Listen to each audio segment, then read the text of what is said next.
Out in here. Nope, he's after my MacBook. Hi, everybody. Welcome to Building the Fastest SQL Servers. I'm Brent Ozar. I'll be your host for today. And I know why you're here. It's just because you found the room with the comfiest seats and the working Wi-Fi. And that's cool with me. I'm okay with that. As long as when you fill out the evaluations, you say, Brent picked the comfiest seats he could possibly find, all for us. A little bit about myself before we get started. My name is Brent Ozar. I'm a Microsoft Certified Master, which just means I made a lot of really expensive mistakes with other people's hardware, and now I get to show you how to avoid some of those mistakes.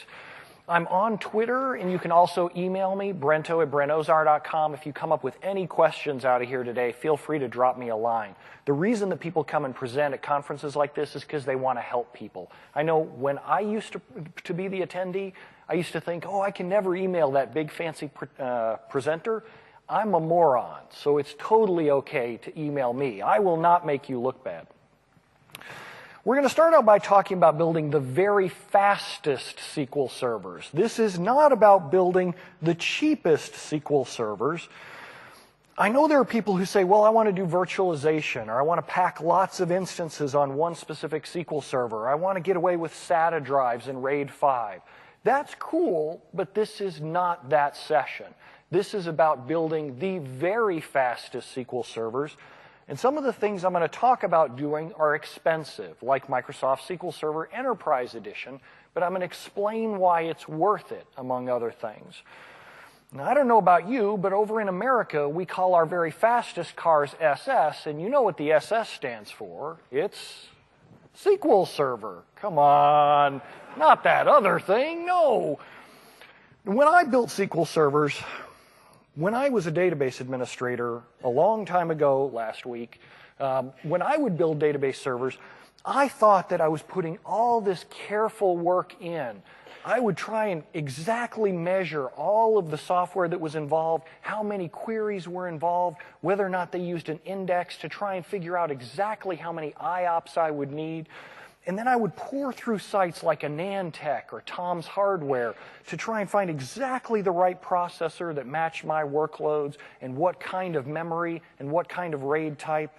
And I thought that when I was done, I was building a better environment than any server manufacturer could give to me. I thought I was even improving on the Porsche. I wasn't just buying a Porsche, I was buying it and making it even better.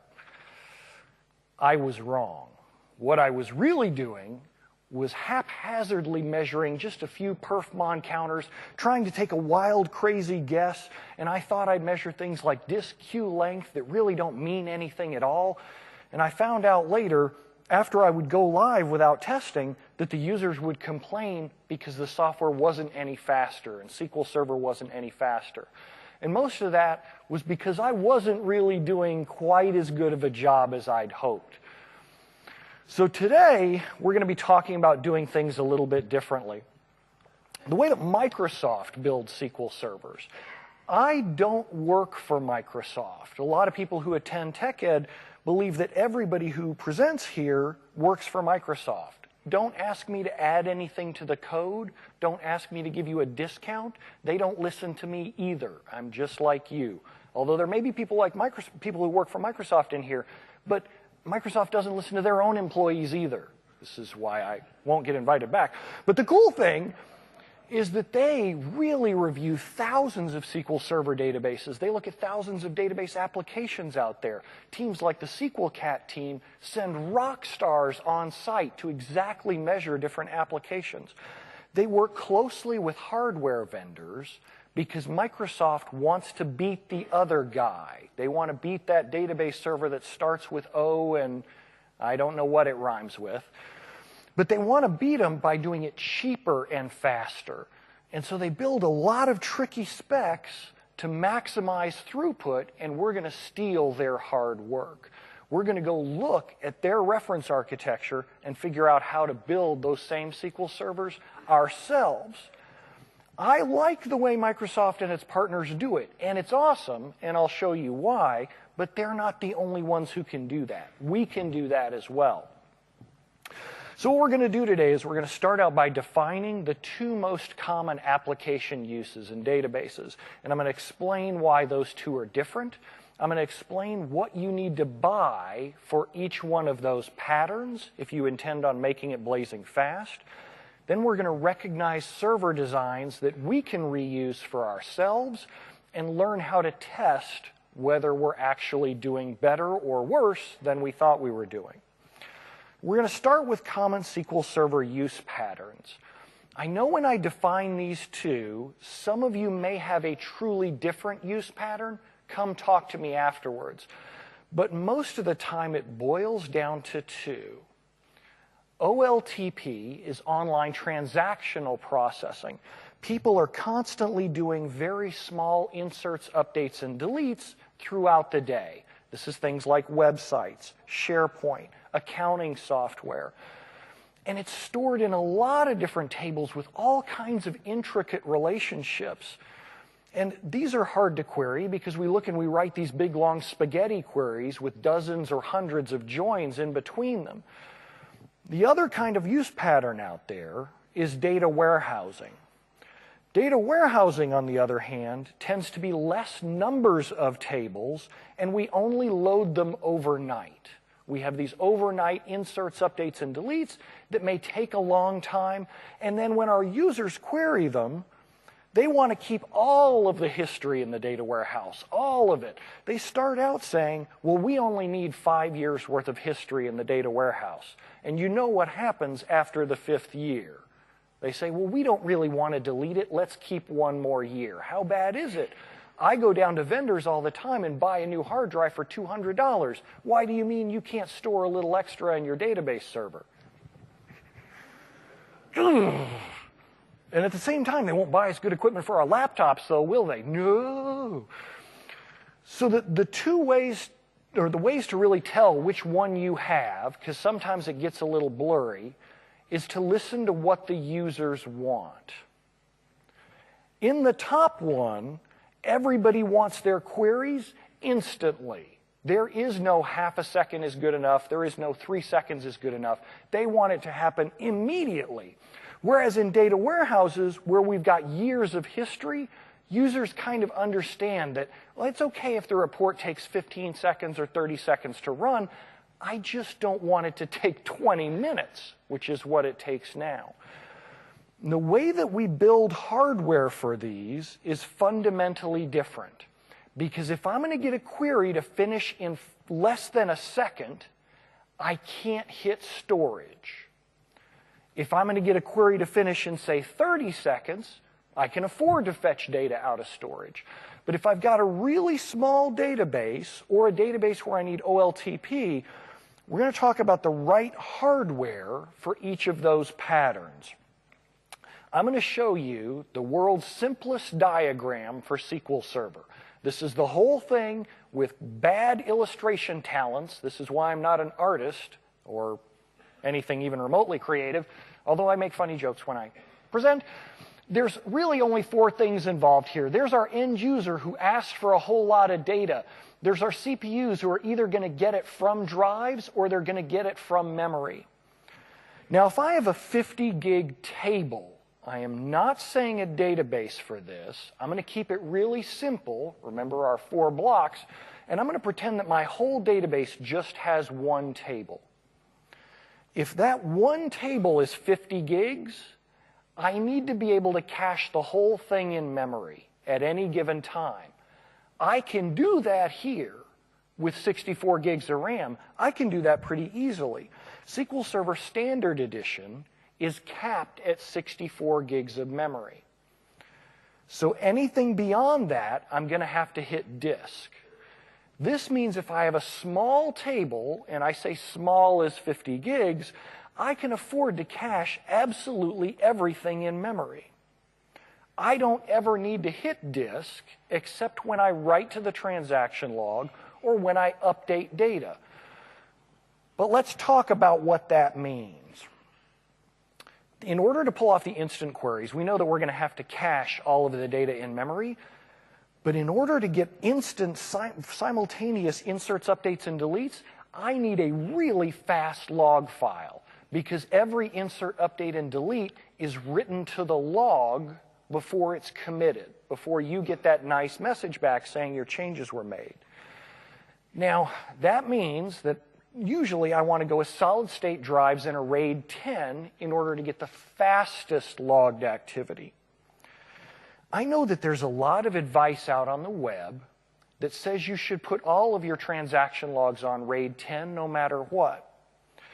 The reasoning behind that is that transaction log access is sequential. Microsoft SQL Server starts at the beginning of the transaction log and writes continuously until it gets to the end of the transaction log, and then it runs back to the beginning and starts up again.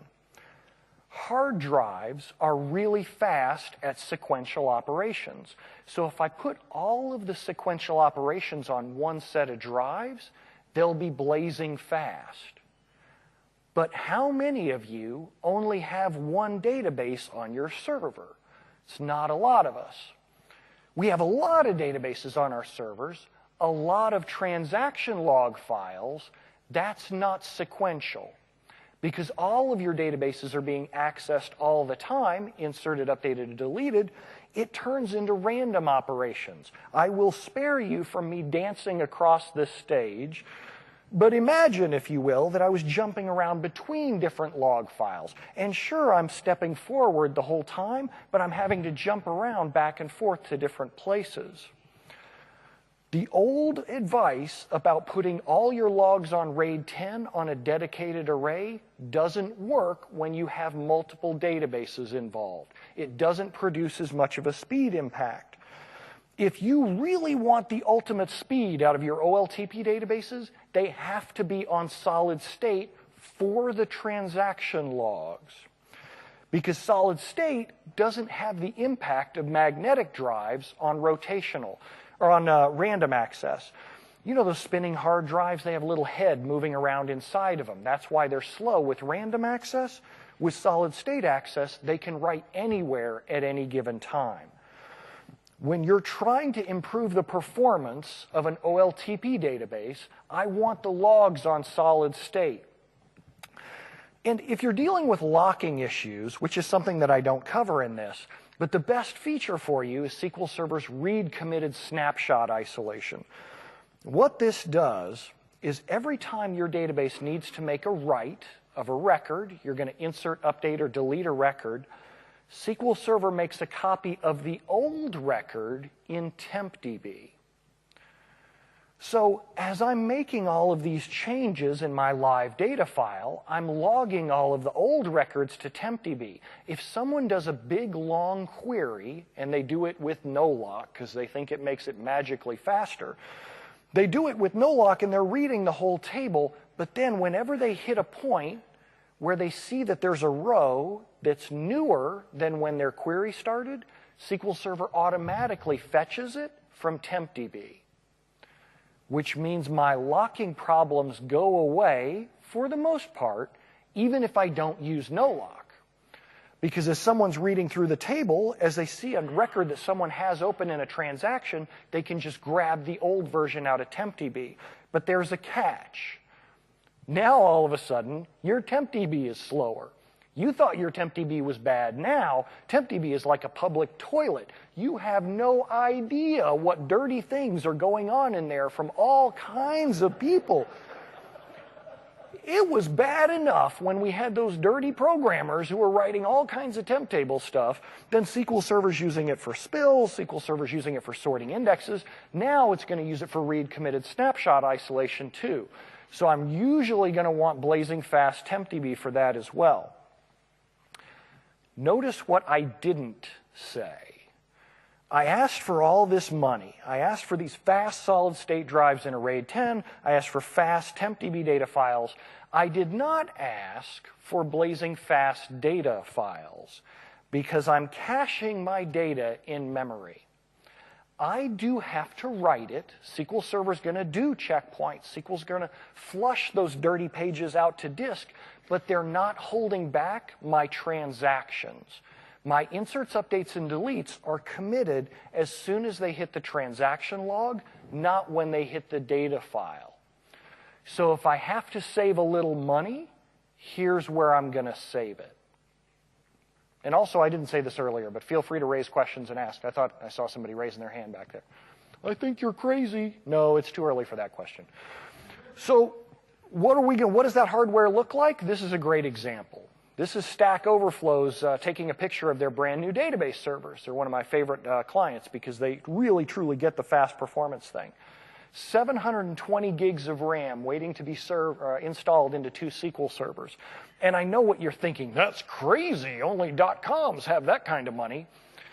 Just before TechEd, I went and did a price quote because I like to check and see what the market is like at any given time. 384 gigs of RAM. Think about for a second how big your databases are, and think about how big 384 gigs of RAM is. Think about how long you've been working to make your SQL servers go fast. Think about the number of hours you've had to listen to some sysadmin or some SAN administrator saying, I'm sorry, RAID 5 is all I can give you. That's got to be good enough. Think about what you would pay to make those problems go away. That 384 gigs of RAM per server is less than $6,000 US right now. That's probably not that much more than what your company paid you to come hang out in Amsterdam for a week and pretend like you're learning whatever. Right. So obviously, they don't clap that loud in Orlando. Evidently, you guys are having much more fun in Amsterdam. Woo! So this works, this throwing money at the problem works when we have a really small table. And I don't mean to demean any databases under, say, 100 gigs, but it works when I can cache the whole thing in memory. But once I start getting to the point where the data that I need to cache won't fit in the memory that I can stuff into a server. I do have clients who are running 1 or 2 terabytes of memory in a server just to get blazing fast OLTP. Most people won't do that. Most people can't financially do that. But when we get to this point where the table is going to end up being much more than memory, notice that I've increased the size of my memory here. I've gone up to 256 gigs, and I have to have at least a terabyte of space on the storage for my data, but I got a 500 gig table. What happens when I query that table? I can't cache it all in memory. That means at any given time, this query can't finish until I get the rest of that data that's not in memory. So just to use nice even round numbers, say that that's 250 gigs of memory, I'm going to have to go pull 250 gigs worth of data from storage. Think about how long it takes to copy 250 gigs of data. There is no magic in shared storage. I know the vendors out there on the floor would like to tell you that there's magic pixie dust inside every SAN and they make all your queries go blazing fast. But the reality is we still have to worry about this pipe right here in between our drives and our storage. And we can literally use mathematical formulas to say, how fast can SQL Server accept data from storage? And this is where we're going to start getting some really ugly surprises about how our storage is configured. So this is the exact same slide, but now we're talking about data warehousing, and I can't cache the data in memory. So what I'm going to have to do is maximize storage throughput so that I can quickly get everything that wasn't cached. And now we're going to talk about how do we actually go through and buy that kind of storage. Where do we come up with this stuff? And when I used to watch movies, I used to look at cars and go, oh man, wow, a DeLorean to travel through time. I wish I could rip that off. Thankfully, designing these kinds of servers is much easier. We already nailed down exactly how you would make OLTP fast. There's only one way. You have to cache the data in memory. If we're going to deal with frequent locking, if we're going to deal with big table scans across, say, a 50 or 100 gig table, it has to be in memory. That's the easy part. All we have to do is go 88 miles an hour and buy that really fast memory. Unfortunately, with data warehousing, it gets a little trickier. But here is where we're going to start cheating off of Microsoft.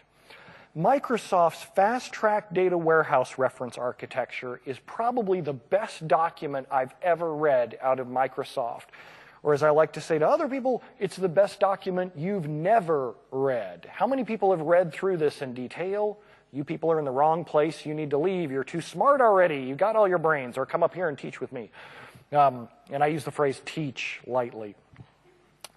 From this link, you can go download the latest version of Microsoft's Fast Track Data Warehouse Reference Architecture, and it tells you in excruciating detail exactly how to configure your SQL servers, exactly what hardware to buy, how to cable the storage together, how to test to make sure that it's fast, and it is the coolest document to show your boss.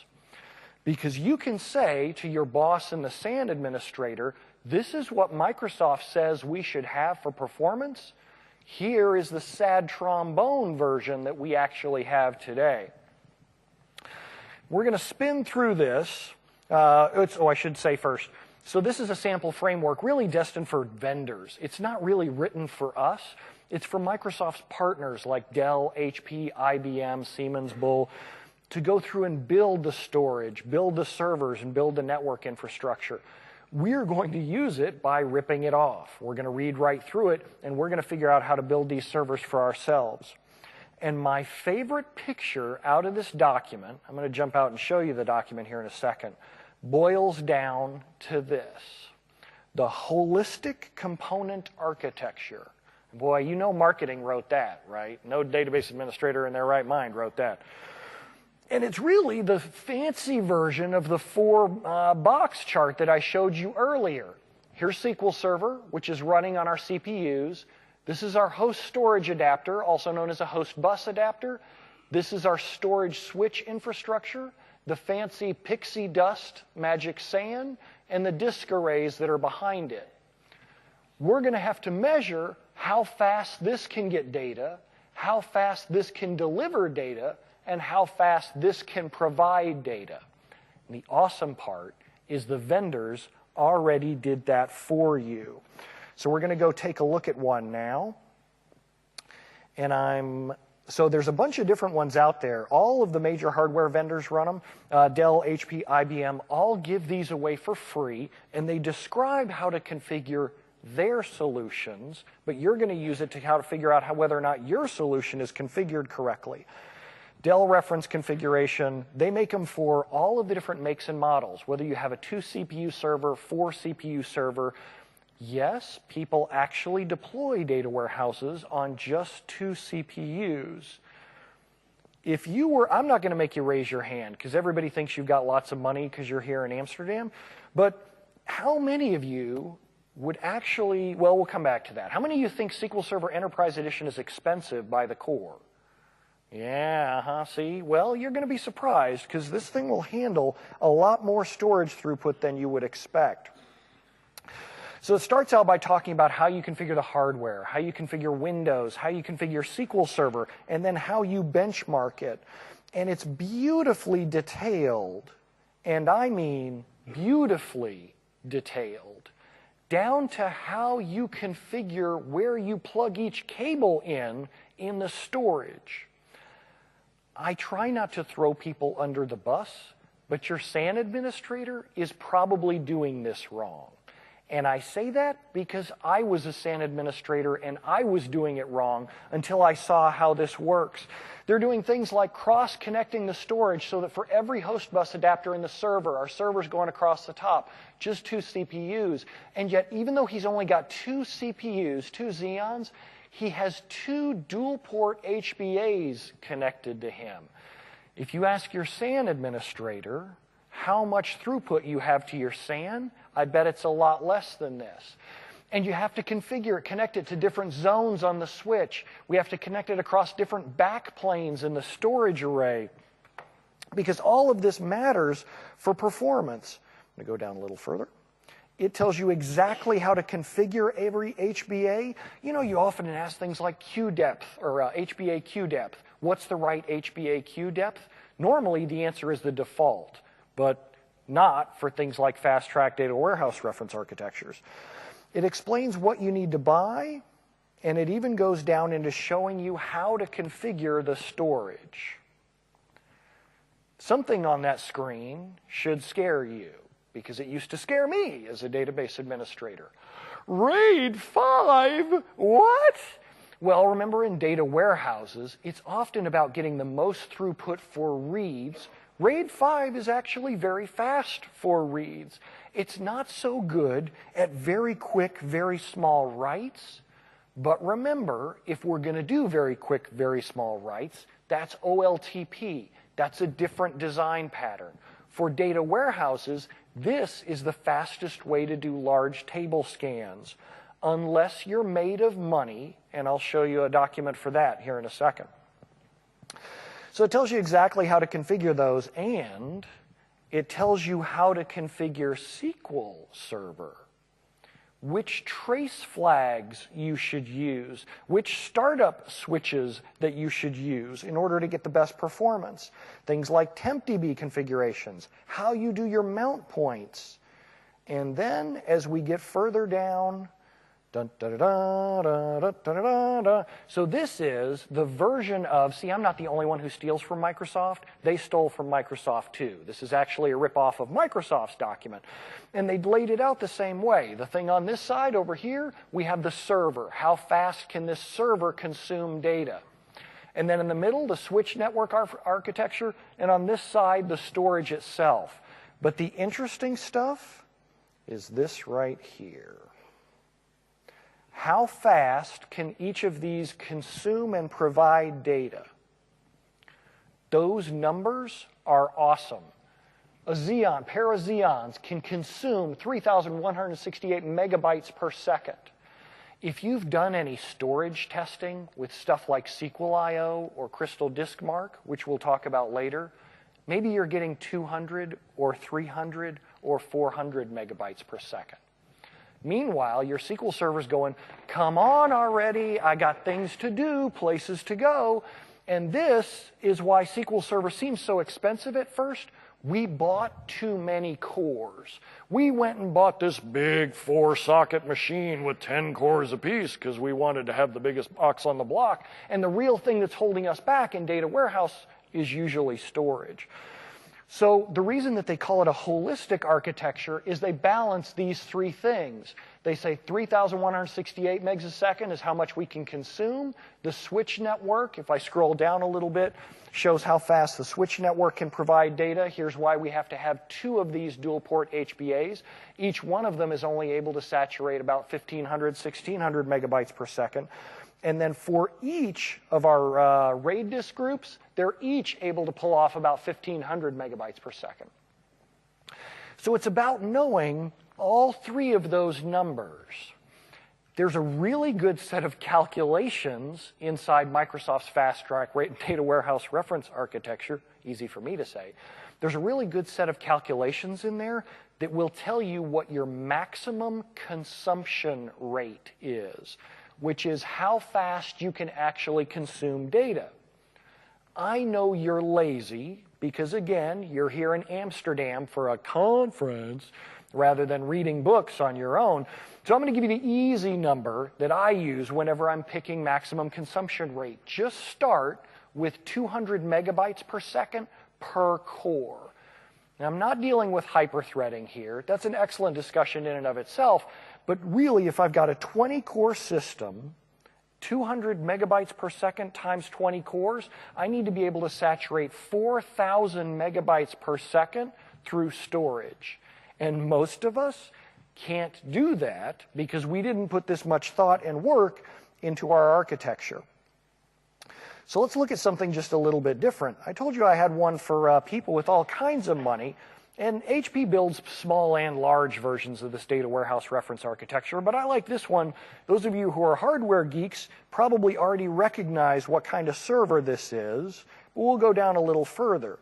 So all of these companies, Dell, HP, IBM, all build these.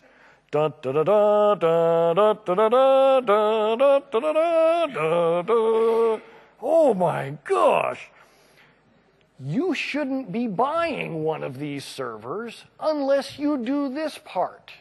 This is the important part down here. We have to be able to actually sustain that much storage throughput. And the document goes into detail. I could set that as my background wallpaper. Next time my manager asks me, why is the server slow? When my client asks me, why is the server so slow? Because you didn't do this. You're fired. You're the kind of guy who goes to Amsterdam. All right, so they also tell you, for example, depending on which kind of hardware you have, you're not going to spend that much money to get that big of an infrastructure.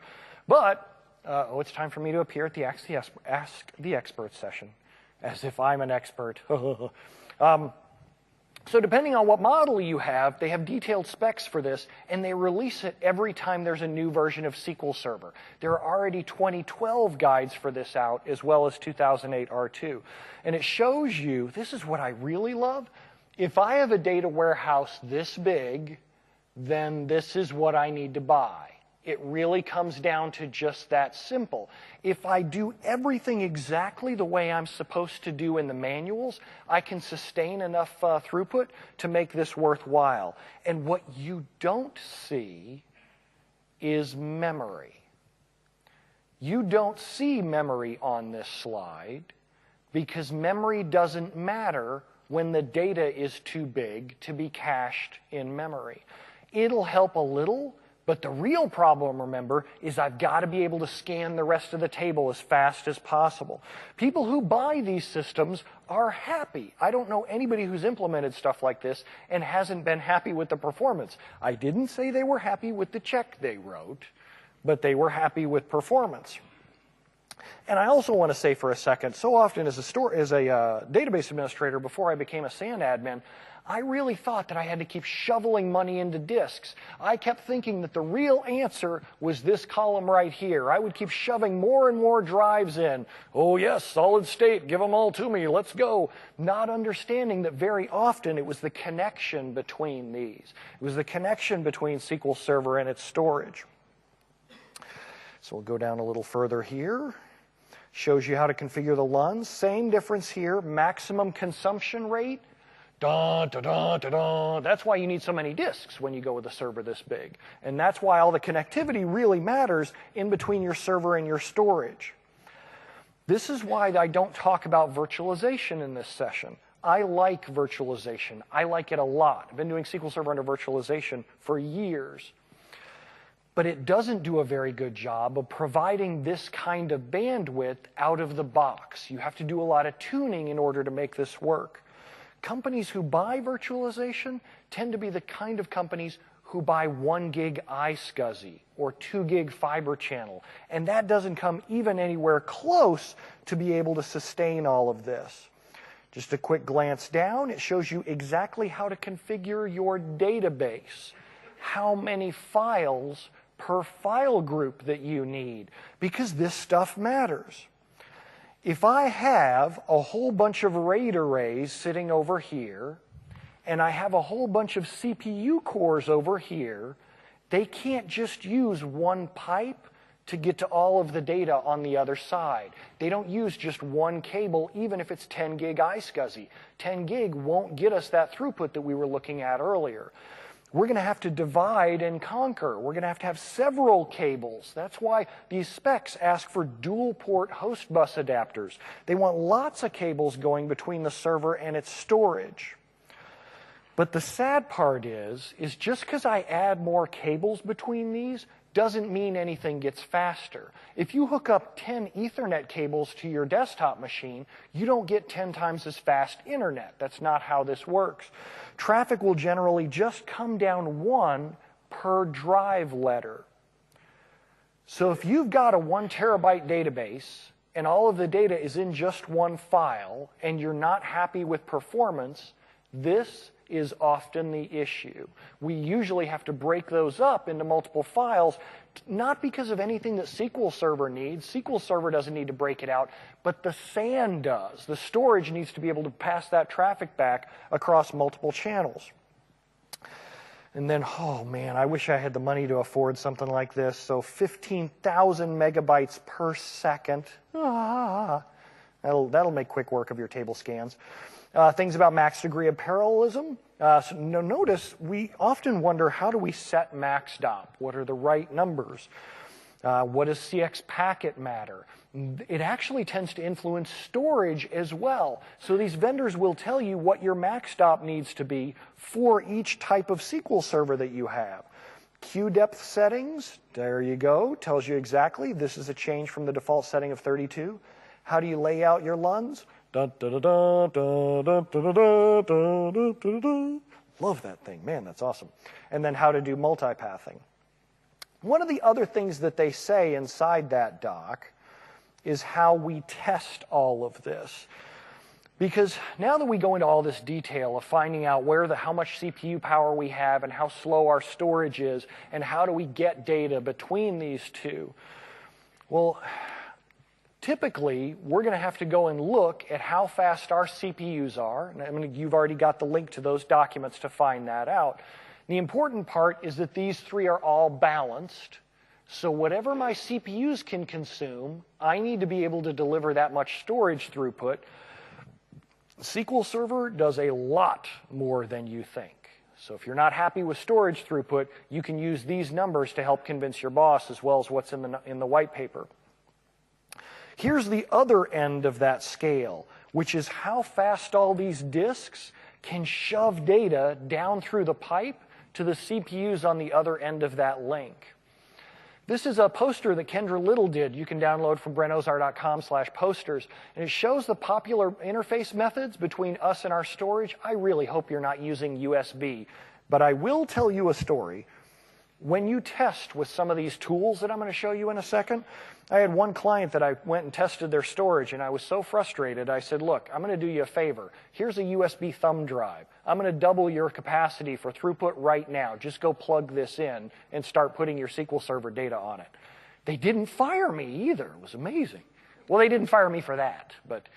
So the different throughput options that we have, often people will mount SQL Server on just 1 gig iSCSI. If you've been to any of the sessions here at TechEd that have talked about the ability of Windows Server 2012 to use SMB3, which is a much better way of transferring data between two machines, that's cool. It's better than it was, but look how long it takes us just to transfer 1 gig.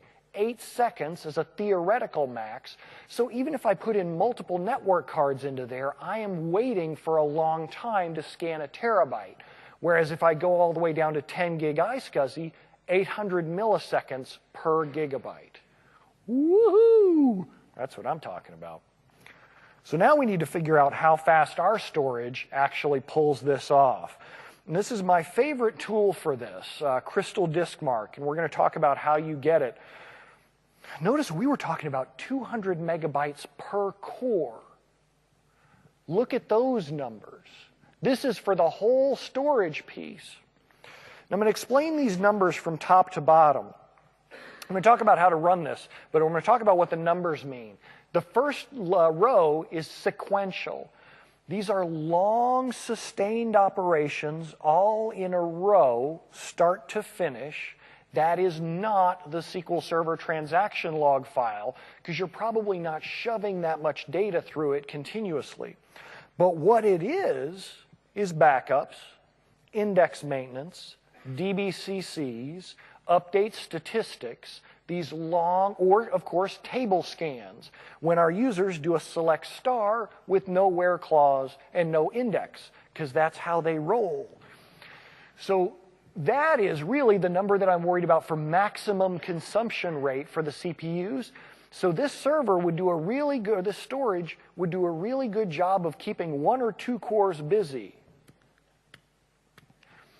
The middle two really don't mean anything. The bottom one means a little kind of something for SQL Server. This is 4K random operations. Now, internals guys will point out that SQL Server doesn't use 4K pages. It uses 8K pages.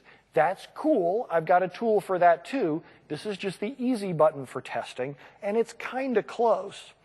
4K operations with a queue depth of 32, meaning this tool is sending 32 operations at any given time out to storage.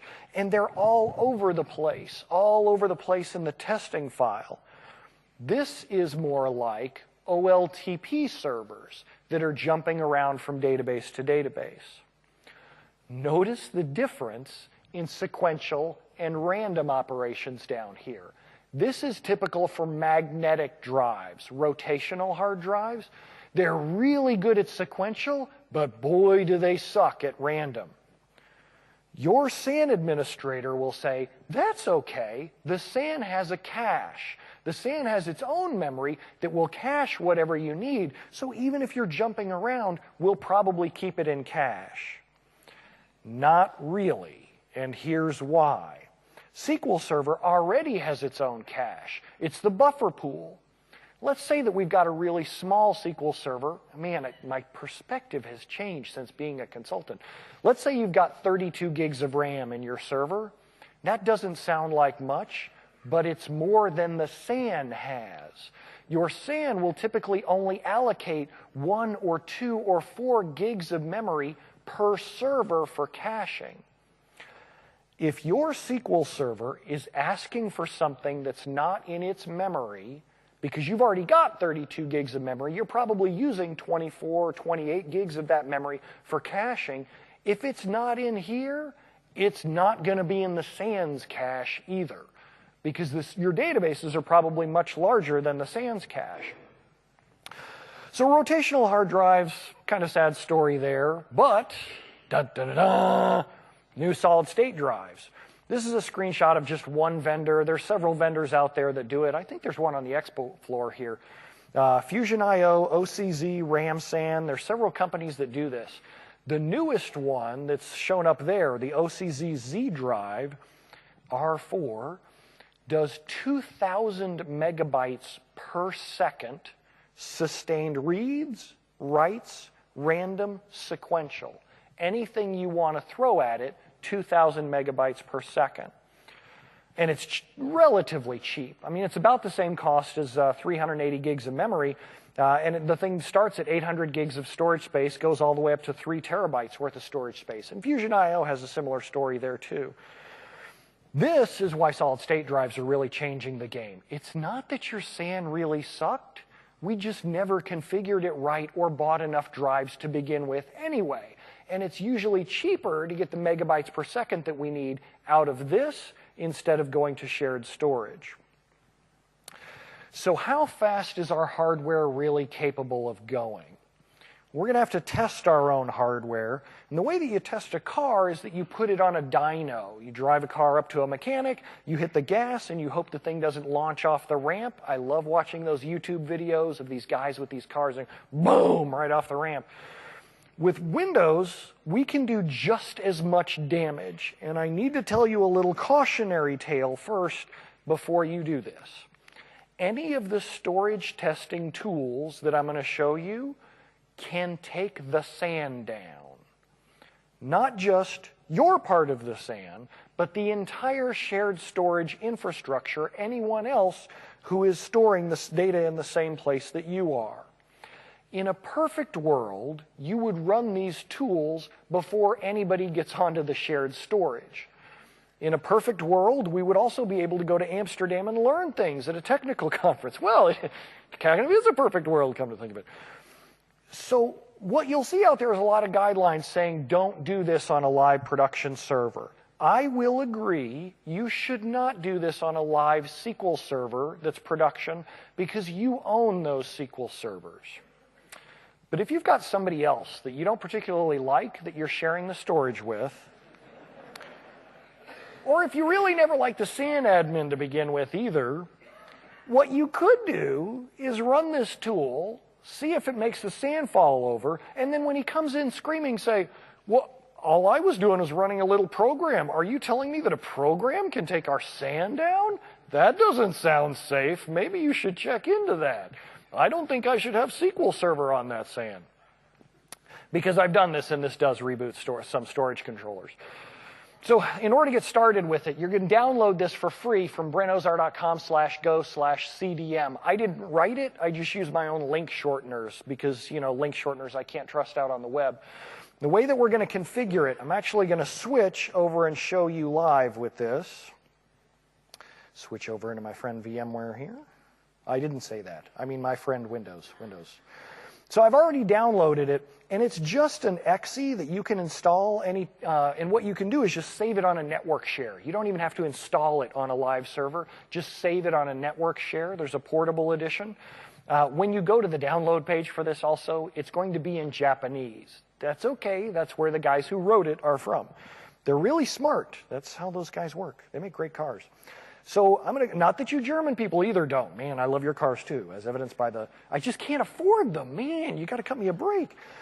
So we're going to run disk mark here. And there's a few things that we're going to have to set in here. The 3 things across the top row. The first thing that I'm going to change is the number of test passes that we're doing.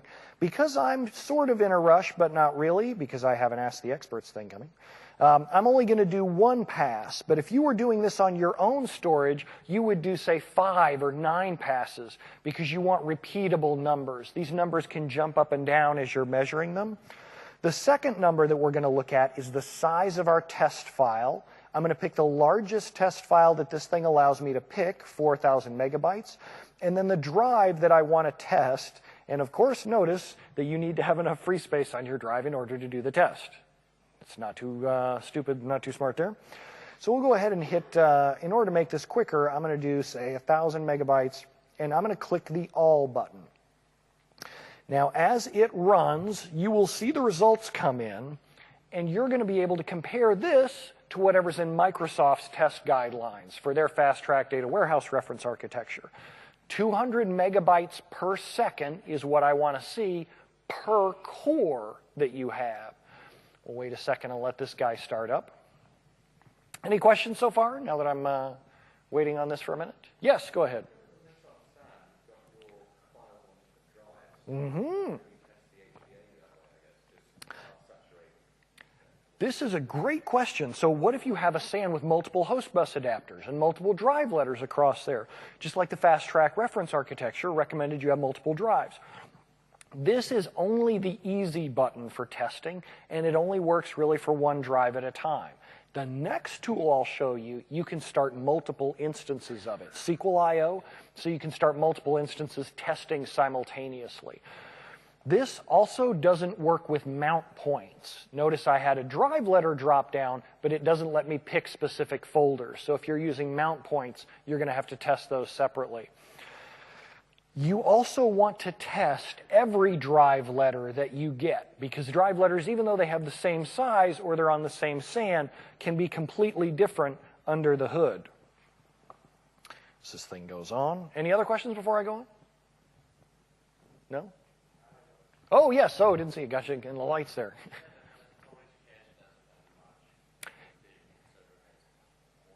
Exactly. Yes. That's a great question. So what about storage tiering? Some vendors, almost all the vendors now, will let you make a 1 terabyte LUN, so it's just one big 1 terabyte drive, but it might be some parts on solid state, some parts on RAID 10, and some parts on RAID 5. This is awesome. This is fantastic stuff for database administrators, because I don't know if you've ever played with partitioning. It's kind of painful. It's kind of messy to put different years of data on different drives. Tiering does this for you automatically. So some vendors, it's different. Man, I got to talk with my hands.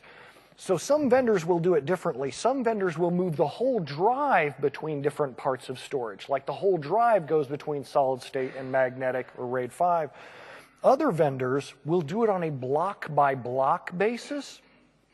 So if I have a 1 terabyte LUN, whenever I do a write, it goes to the fastest storage. It always goes to solid state. Then the SAN is watching how much I access each of those blocks, and if I didn't access that block in the last week, it drops down to the next slower tier of storage. If I don't use it for another week, it drops down to an even slower tier of storage. As I start accessing this block more and more, it will actually pull it back up to solid state for me. This is fantastic for data warehouses where people are always comparing this month's sales against this month's sales of last year, against this month's sales of the year before that. I need different data hot and quick at any given time, but that keeps changing. It keeps moving around, and I can't set that as a database administrator. But the SAN does it for me. I am madly in love with storage tiering as long as I get transparent reporting from the SAN administrator telling me how busy each tier is. Because what some companies may do is that they'll buy storage tiering, but every time they add a new server, they buy more of the cheap stuff. They buy more space of the cheap drives, SATA, RAID 5, etc. You have to know how busy that first tier is and whether or not you need to buy more. I'm all for that. So for some reason, this thing has decided it doesn't even want to write on my, run on mine, so you guys get the point on that. Oh, it did already, because I forgot I'm using Zoom It. So here's the results off of my lowly MacBook Pro here. I shouldn't have said that. I'm at a Microsoft conference. On my Windows machine. So if I was you, I bet a lot of you already have solid-state drives on your laptops, or you know a developer or someone in the group who does. Run this same tool on their storage and use that to compare against your SAN. You will be horrified. I know, because I run this test all the time at my clients and say, you must be pretty proud of that data warehouse that does 100 megabytes per second. Let me show you what my laptop does. And all of a sudden, the SAN administrators are going, what? But you. Yeah, good luck with that. All right, so we'll switch back to this. So this is a quick and easy button, and I like doing Crystal Disk Mark as a just getting started test, but it really doesn't go into quite the depth that I want. So once I've gotten a sanity check out of Crystal Disk Mark that it at least does somewhat good, I start doing much more in-depth detailed testing with SQL.io. I've got a very in-depth article on my site about every parameter that you use with SQL.io explaining it. You could make SQL.io act like SQL Server, but you shouldn't. That's not the point of SQL.io. There are tools out there that will kind of fake how SQL Server acts. SQL.io is the worst named tool in history because it has nothing to do with SQL and everything to do with I.O. It doesn't mimic SQL Server at all, and that's okay because I really just want to throw as much load as I possibly can against the SAN and see how it reacts. Do not run this against a live server. I've seen people actually end up with corrupt data because the SAN was working so hard. But you get to pick the size of the cache file that you want. In Crystal Disk Mark, we were limited to just 4,000 megabytes. That's not good enough. We want to use an even larger test file. It doesn't have to be the size of our database, but it needs to at least be bigger than the SAN's cache. When I run it, there's really only a few things out of this big, long text file that I have to worry about. And there's the stuff in red. IOs per second. This really maps back to a physical disk counter in Windows. People ask, oh, how fast should my storage be? How many IOPS should it do? This is the physical disk reads per second and writes per second counter in Windows. I'm simplifying a little, but it gets you close. So this top one is how much work it's supposed to be able to do. This second one is the one that's usually going to matter more to you. How many megabytes per second can your SAN sustain? Because usually the problem isn't the disks. Usually people already bought enough disks. They just don't have good throughput between their server and the disks. Then the last thing that I would look at as I'm looking at the output of this is that histogram, which shows me how fast in milliseconds my responses came back. In this example, 62% of the time, my results came back in 2 milliseconds. 19% of the time, they came back in 1 millisecond.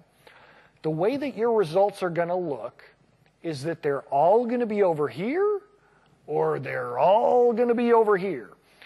Because of all the tests that we're going to run, there's going to be a lot of them where your SAN performs great, and then all of a sudden it hits this point where it goes, ah, and all the numbers are over here. Even though all the numbers are over here, your megabytes per second and IOs a second may still keep going up. That's not good. You ignore those numbers because when your SAN starts taking a long time to respond, that's not good enough for SQL Server. And you start running into those infamous 15-second error messages in your event log saying SQL Server waited more than 15 seconds for an IO to complete. That's not good. I want the numbers nice and tight down here. Your goals out of all this testing is to really quickly do a sanity check with Crystal Disk Mark and then try a couple of those tests simultaneously to see if you get more throughput. Then really start pushing it with SQL.io and know how fast each of your cores can be, how much I/O each of your cores can sustain whenever they're pulling data from I/O. But I would be a really bad person if I said that every problem had a fix of storage. I did not talk about any of these things here. These are usually much cheaper ways to improve performance because you don't get to go home and write $1 million check in order to make SQL Server go faster. The first thing is that I'm going to want to keep memory free for SQL Server data caching. If you are the kind of person who remote desktops into your SQL Server and runs SSMS, you should skip beers tonight at the Ask the Experts function, and you should go home and study instead. Not really. This is Amsterdam. But what you're going to look at, whenever you want to look at a SQL Server and find out why it's running slow, go into Task Manager, and I'm going to go into the Performance tab. I'll zoom in for you here. So there's a few numbers that are interesting on this. If you're running 64-bit Windows, I bet you've got a really big number right here in cached. We like to think that the memory that is available is what matters. It is not. Whenever the brand new Macs came out, I got all excited and I went to my girlfriend and I said, honey, there's brand new toys. I'd really like to get them. They're available now. And she said, yes, but are they free? And I said, oh, no. Just like that, just because your memory is available does not mean it's free. This evil guy here, cached memory, will drain all of your memory dry if you remote desktop in and copy files around, copy trace files, copy ISO files, anything like that that you're doing that's copying files. Windows is using the memory for you, and you will have much less memory that SQL Server can actually use. This is a problem that affects 64-bit Windows. We didn't have this problem in the 32-bit days, but it's very big and important on 64-bit Windows.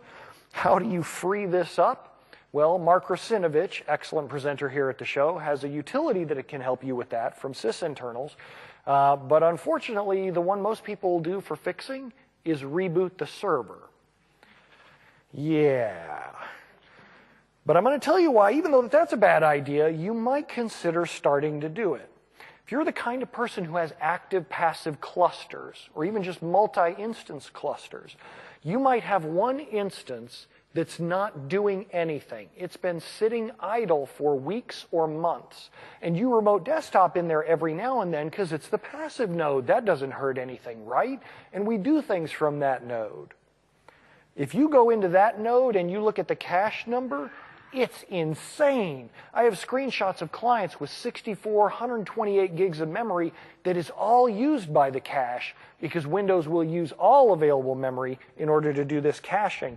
And when your instance fails over, when your SQL Server instance fails over to that passive node, there's almost no memory for it to work with. Sad trombone. So one of the fixes that we want to look at is making sure that we've got lots of free memory available. Free memory, not free memory available. We want to design and maintain our indexes, compress data. This is all old news. But the one that's interesting to me is the last one, Enterprise Edition. Microsoft always touts how much better Enterprise Edition is than all of the Standard Edition. And you kind of go, yeah, well, really? Are you just trying to say that because you like to reach in my wallet so that you can sponsor another conference in Amsterdam? Or do you really mean that? Well, it turns out they really mean it, and I can explain it visually. If I have a 1 terabyte table, this thing is just too big for me to fit into memory. And so when I start a query, I am going to be walking across this table, pulling all of the data through off of disk, because it's too big for memory. I'm going to be pulling it from disk. But because I've only got a small amount of memory, let's say I've only got 200 gigs worth of memory, which is not a small amount, but say if I've only got 200 gigs, as I'm going through and reading this, SQL Server is discarding the pages out of memory behind me because it has to free up memory as it moves forward. I'm not going to have that entire 1 terabyte table in memory at any given time. So as I'm shuffling across that table trying to read the entire terabyte, somebody else comes along next to me and starts running a query too. Microsoft SQL Server Enterprise Edition recognizes and says, oh, you're scanning the big fact table. Let's both hold hands and read along together so that both of us can use the same pages in memory as our queries run. He didn't have to start it again at the beginning. He just read along with me, skipping across the stage. And at the end, when my query finishes, his query goes back to the start of the table and just pulls the data that he didn't get along through in memory without me. Or as I like to call that, SQL Server Type R Racing Edition. This is the only way that you're able to sustain really big table scans for lots of simultaneous users. Will it work in Standard Edition? No. Each user will be scanning through this individually, and that doesn't scale. So let's talk about the 5 keys, the most important 5 things that you're going to use in order to build the fastest SQL servers. First, you're going to start by defining which use pattern you have. Do you need your queries to finish instantaneously, or can you wait 30 seconds for them to finish? If they can wait 30 seconds, then you're able to pull data off of storage instead of caching it in memory. You're going to get the server designs that you can reuse from Microsoft. All of their hardware partners provide these guides to you for free, and they're great reading on planes. Fantastic. Can't get enough of those. I'm not being sarcastic. I love that stuff. That's why I have bad taste in dressing. I read about things like that. We're going to learn how to test our own hardware with things like Crystal Disk Mark and SQL I/O. And then finally, just remember that storage isn't the only solution. We still have to do things like index tuning, optimize for concurrency, and do SQL Server Enterprise Edition. And if we do all of those things, then we're going to be a winner, or a wiener. So everything that I talked about today, there's also additional hands-on labs. There's downstairs in the or I guess over across the hall in the same hands-on area. There's a lot of interesting labs around SQL Server availability groups, which help us with some of this. And then the last thing that I want to say is, please fill out your surveys. Speakers live and die by those, so take a moment to fill out your feedback forms. Let them know just how bad this American sucked so that he won't have to come back here next time. Because who likes going to Amsterdam, right? Right? Thank you, guys. Feel free to stick around. I will continue to ask questions, but if you'd like to bail, now is your chance to go do so for the Ask the Experts session. Or go ahead and I'll start taking questions. But if you're going to leave, thank you very much for your time. Thanks, guys. Thanks.